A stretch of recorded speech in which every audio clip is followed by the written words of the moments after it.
Hello दोस्तों, नमस्कार। कैसे हो आप सभी?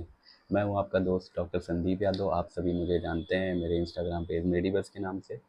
और आज का जो वीडियो है वो मेरे सिर्फ डॉक्टर दोस्तों के लिए नहीं है, बल्कि ये उनके भी काम आएगी जो नॉन मेडिकोज हैं, जो मेडिकल फील्ड में नहीं हैं, पर उन वो भी रिलेट कर सकेंगे इस वीडियो में।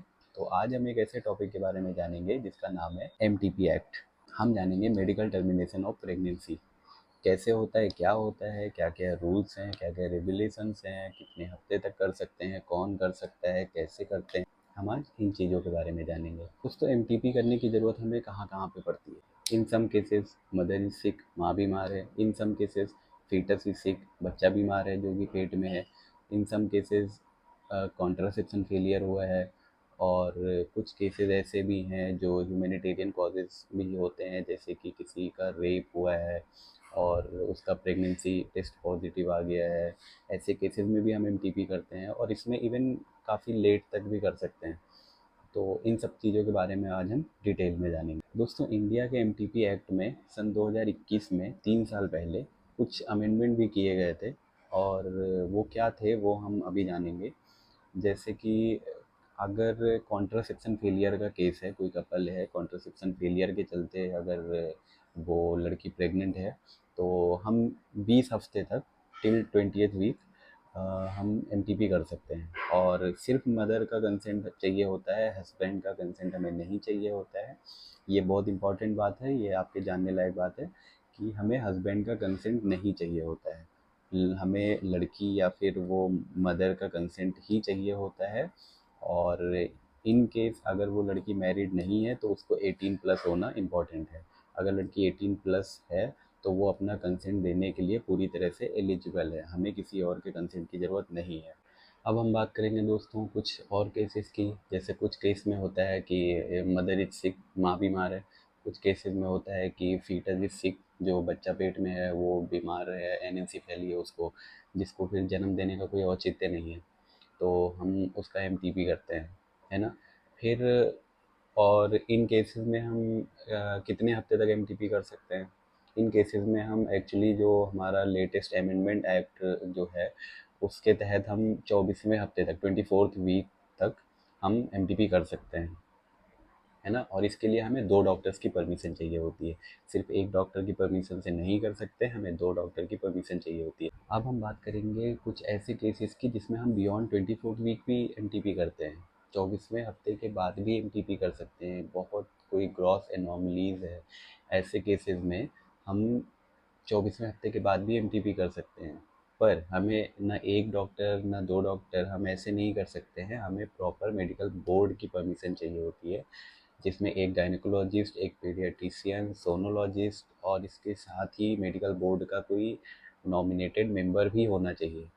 तब हम 24th वीक के बियॉन्ड भी एमटीपी करते हैं। अब दोस्तों हम जानेंगे कि एमटीपी कौन कौन कर सकता है। ऐसे ही हर कोई नहीं कर सकता। गायनेकोलॉजिस्ट जिसने एमडी या डीएनबी कर रखा हो गायनी में, और या फिर डीजीओ, डीजीओ वही डिप्लोमा इन ओबीजी, या फिर ऐसा डॉक्टर कर सकता है जिसने गायनी में 6 महीने की ट्रेनिंग ली हुई है, या फिर 25 एमटीपी, मिनिमम 25 एमटीपी या उससे ज़्यादा कर रखी हो अंडर सुपरविज़न। ये इतने लोग ये एलिजिबल होते हैं एमटीपी करने के लिए, हर कोई नहीं कर सकता। एमटीपी करने के लिए अगर फर्स्ट ट्राइमेस्टर में 9th वीक तक हम करते हैं तो हमारा सक्सेस रेट जो है वो है 95%। पर अगर हम 7th वीक के अंदर ही कर देते हैं तो हमारा सक्सेस रेट कितना हो जाता है, 99%, है ना। तो एमटीपी जितनी जल्दी होगा उतना ही ज़्यादा सक्सेस रेट होगा, क्योंकि फीटस अभी बड़ा बना नहीं है, अभी वो छोटा सा ही है, फीटस ही है। तो जितनी जल्दी करते हैं उतना अच्छा सक्सेस रेट होता है हमारा। अब हम थोड़ा सा 2 ड्रग्स के बारे में जान लेते हैं जो एमटीपी करने के लिए यूज़ की जाती हैं।